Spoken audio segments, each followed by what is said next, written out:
I'm Akamai Guy, and this is the first episode of Manga Spotlight. Manga readers often have the problem of waiting weekly or monthly for updates, and sometimes titles fade away never to get a conclusion. These spotlights are meant to highlight completed series that can be read at your leisure.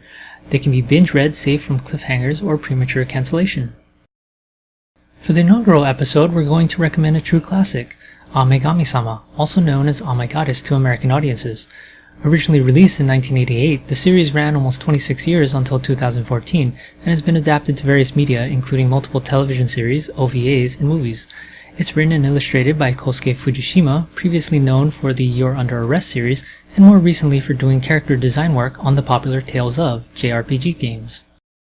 The series begins with Keiichi Morisato, a college sophomore who accidentally calls the goddess helpline and is visited by Belldandy, a goddess, who offers him one wish.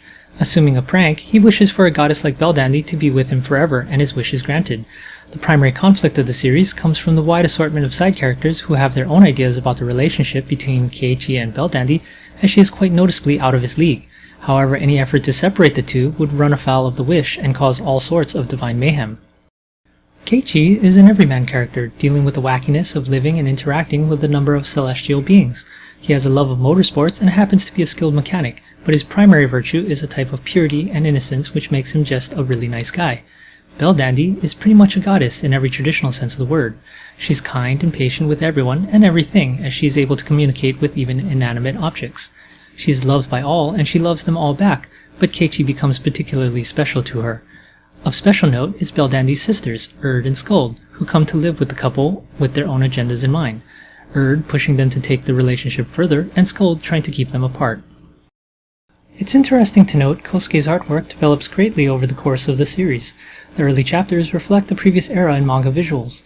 However, the detail and quality of his mechanical drawings are consistently good throughout, and whenever he portrays divine glory, it can be strikingly beautiful.